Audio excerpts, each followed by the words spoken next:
In this video, we will explore the forgotten origins of economic thought. Long before modern capitalism, central banks, or financial markets as we know them today, we will examine how money shapes human behavior. Why trust is the true foundation of any economy, and how one medieval thinker warned nearly 1,000 years ago about the exact financial crises we are living through right now. This is a story about wealth, power, morality, and why civilizations don't collapse when money disappears, but when meaning does. Most people, when they think about the origins of economic thought, immediately jump to familiar names. Adam Smith, Karl Marx, maybe Aristotle if they remember their school lessons well enough. But there is a quieter truth hiding far from modern textbooks. A truth buried in the medieval world, one that Western history rarely teaches. Nearly 1,000 years ago, long before capitalism, stock markets, or central banks existed, a Muslim scholar issued a warning that still echoes through every modern financial crisis. He argued that when money loses its moral compass, societies begin to rot from the inside out. And looking at the world we live in today, it's hard not to wonder whether he understood our age better than we do ourselves. Welcome to Financial Labyrinth, where money, power, and history collide, and nothing is ever as simple as it appears to understand Al-Ghazali, one of the most influential thinkers of the Islamic Golden Age. You have to imagine a world that feels both familiar and foreign at the same time.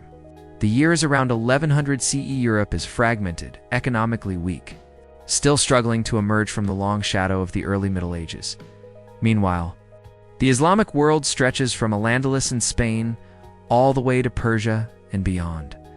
Its cities are wealthy, dense, and sophisticated. Baghdad, Damascus, Cairo, these are not backwaters of history. They are financial and intellectual powerhouses. Trade routes pulse with life as caravans carry silk, spices, textiles, metals, and silver across continents. Scholars debate philosophy, law, astronomy, medicine.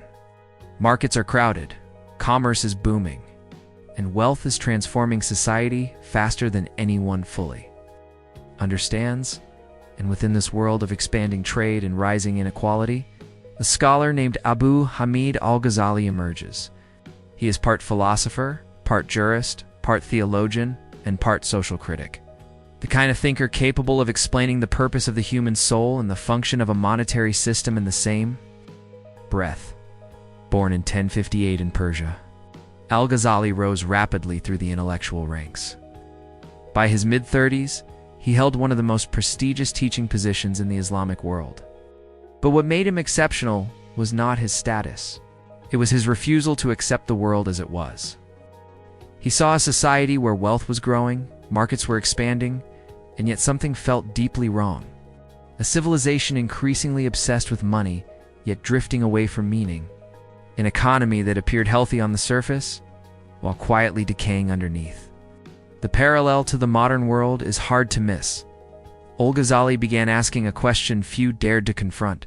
What happens when a civilization becomes rich faster than it becomes wise? To answer that question, he turned his attention to money itself.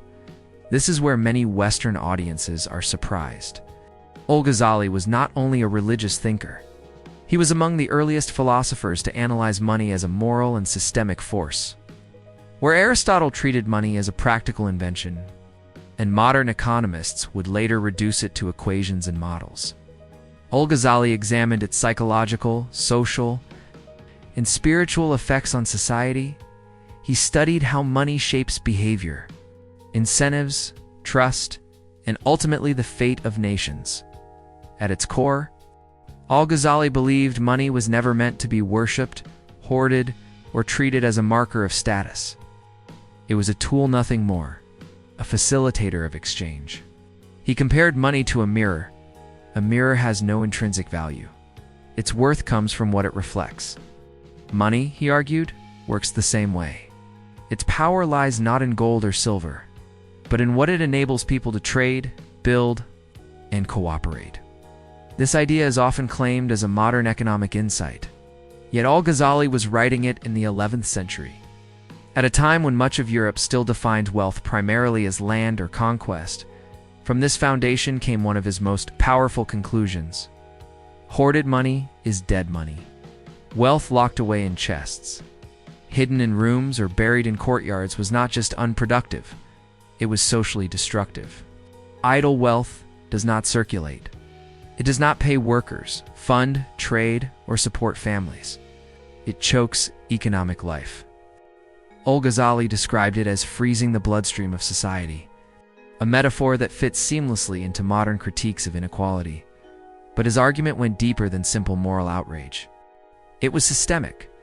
When the wealthy hoard money, scarcity is created not because resources are absent, but because circulation is blocked. Prices distort. Markets malfunction. Ordinary people suffer. From here, Al-Ghazali moved to another dangerous force, speculation. He had little tolerance for merchants who manipulated prices, engineered artificial shortages, or exploited crises for profit. To him, speculation was not clever strategy. It was corruption profit extracted without contribution. He famously wrote that whoever profits from the suffering of others profits from corruption. And corruption, in his view, spreads like a disease. Once it enters the system, it infects markets, institutions, and eventually the entire society. If this sounds like commentary on financial bubbles, crisis profiteering, or predatory lending, that's because it is written 9 centuries ago. Still, Al-Ghazali was not anti-profit nor anti-market. He believed strongly in trade. He believed markets were natural, necessary, and potentially noble. Wealth itself was not the problem. Its dishonest trade was. Cheating, lying, using false weights, concealing defects, manipulating information. These practices destroyed trust, and trust, he argued, was the invisible foundation of every functioning market. Once trust collapses, the economy follows. Without using modern terminology, Al-Ghazali was already describing concepts economists now call information asymmetry, transaction costs, and moral hazard. He also placed immense importance on labor. Work, in his view, carried inherent dignity. Unearned wealth was spiritually and socially dangerous. Money earned through effort built character. Money accumulated through manipulation corroded it. This was not mere moralizing. It was practical observation. Societies grow strong when people contribute. They weaken when people exploit. His critique extended beyond individuals to the state itself. Medieval rulers, much like modern governments, often diluted gold or silver coinage to stretch budget stealth taxation through inflation. Al-Ghazali condemned this practice unequivocally. To him, debasing currency was theft. It destroyed trust, punished the poor, and destabilized the financial system from the top down. He believed the state had a role in protecting fair markets, but not in manipulating them for short-term gain. Unjust rulers, he warned, destroy prosperity faster than any external enemy. These ideas were not theoretical. During his lifetime, political fragmentation intensified. Dynasties fought for legitimacy. Local governors squeezed economies for revenue. And whenever rulers felt power slipping, they tightened their grip first on the economy. Taxes rose. Coinage was manipulated. Assets were seized. Debts were passed to future generations. None of these actions solved the underlying problem. To Al-Ghazali, corruption at the top radiated downward. When rulers cheated, merchants felt justified in cheating customers. When institutions abandoned integrity, individuals saw no reason to behave responsibly. The entire economic order from palace treasury to street market became a chain reaction of distrust. His conclusion was simple and severe. A society can survive poverty, but it cannot survive corruption. Economic collapse is rarely about running out of money. It is about the breakdown of trust, the invisible glue holding contracts, currencies, and institutions together. When trust erodes, even the richest nations become fragile. Currency manipulation, in his view, was the earliest symptom of decay. Altering a coin's purity may look minor, but it signals betrayal. Over time, people lose faith, abandon local currency, and seek stronger alternatives. History would later prove him right from Weimar Germany to Zimbabwe. Venezuela, Argentina, and beyond. Al-Ghazali understood what modern debates still struggle to accept. Money is a belief system. And when belief disappears, the system collapses. He also grasped something deeper about human nature. People hoard out of fear. They speculate out of greed. They cheat when they believe there are no consequences. And when exploitation becomes normalized, collapse is already underway. You cannot fix an economy without fixing incentives. Laws matter. Markets matter. But beneath them are human choices shaped by fear, ambition, and desire. When incentives reward corruption, stability follows. That is why Al-Ghazali insisted that wealth without responsibility is a threat to the common good. Wealth is not evil, but it is incomplete without purpose. Societies thrive when people contribute more than they extract. When accumulation is balanced by obligation, when that balance breaks, systems become brittle. And brittle systems eventually shatter. This brings us to the modern world. A global economy where money moves faster than meaning, where inequality reaches historic extremes, where speculation is rewarded more than contribution, where trust in institutions erodes year after year. Everywhere you look, Al-Ghazali's warnings echo. In debates about billionaires and concentrated wealth, in housing crises, financial bubbles, and unstable currencies, in the quiet erosion of purchasing power, in the growing sense that the system no longer serves the many, what shocks modern readers is not how outdated his ideas are, but how current they feel.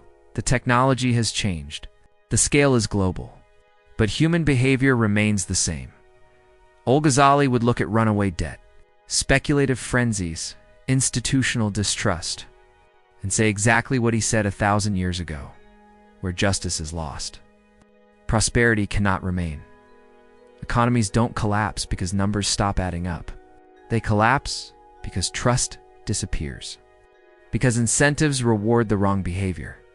Because institutions abandon fairness. Money is not a machine. It is a moral ecosystem. And when that ecosystem decays, collapse follows. That is why Al-Ghazali still matters. Understanding his message is not philosophized as financial self-defense.